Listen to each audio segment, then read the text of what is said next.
Welcome to Ask the Boss, and today I am joined by Watford boss Sean Dyche. How are you, mate? Hey, top class. Nice to see you. And you? Even got some special cards made up. I've got to be honest, Watford colours well, bit of yellow in there. Yeah. Mind you, the yellow could come off my teeth. And then we're about right. We've thought it through. No stone left unturned. What happens here, Sean, is people have tweeted in questions. I know you're not big on the Twitter thing. I know that, but you know you said you're happy for us to do this. I've had a look through the questions, so I've vetted them. Screened them. I've vetted them, yeah, because there were some real stinkers in there. And what we'll do is we'll go through them. I'll throw in a couple of my own.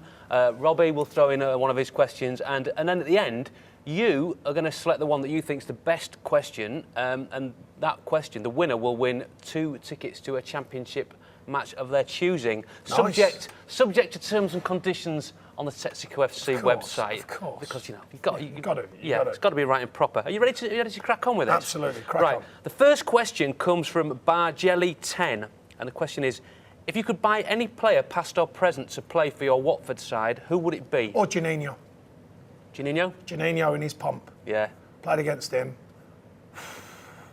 Well, I suppose you could say played against him or just chased him around the pitch a lot. Whichever way you want to look at that. Did he get his shirt after that game?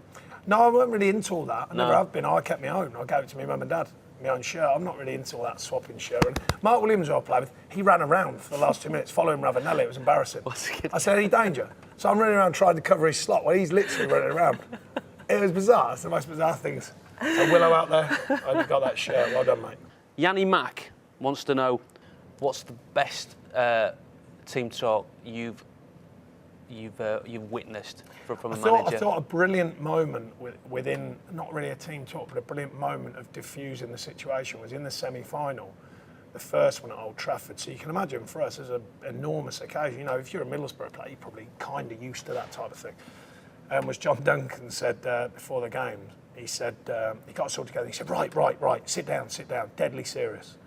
So we're all sitting there and he said, right, you lot, I tell you, you look like you're yourselves.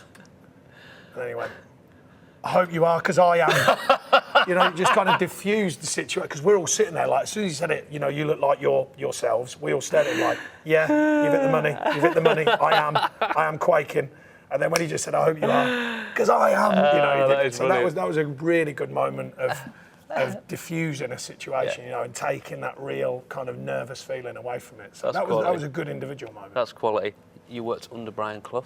Mm-hmm. Was he the best manager you've worked with, would you say? Well, I didn't play under him as in the first team, but it's fair to say that he, for all them stories you hear about him never being at the training ground, he used to watch so many games. He used to come to the youth team games when he could. He used to get on the reserve team bus and come to the reserve team games. So you did kind of work under him. Because obviously when he stepped in, there's only one voice you're listening to, with all due respect to the staff there at the time. So say Archie Gemmell took the team, but if the gaffer turned up, or the boss, as he used to like, if he turns up, that's it. You know, your focus is on him. What did you call him? The boss. It was the boss, yeah. Strange, because everyone's gaffer now, but it was boss then. Are you gaffer? Yeah, I think most of the lads call me that. Yeah, in fact, everyone calls me that. Then it was boss. He was. I don't think he was. It's hard to explain. He made things very simple. The team plays like this. End of story. You know, this is how it plays. You get to learn how the team plays. So not really individual coaching, but this is how the team plays. Everyone kind of knew it, you know, from being at Forest. And he just ruled it in a way that he had, by the time I saw him, obviously he'd built that kind of reputation where I've never seen anyone speak to players and make them feel either 10 foot tall, you know, like you felt unbelievable if he said you did well.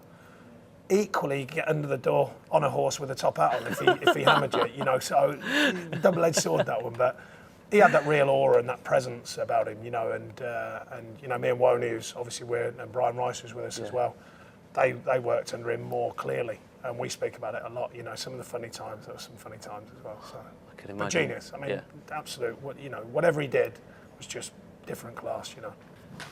This was Ask the Boss, this was Sean Dyche, and bye. What kind of finish is that? And what's that say now? Bye. Strange finish.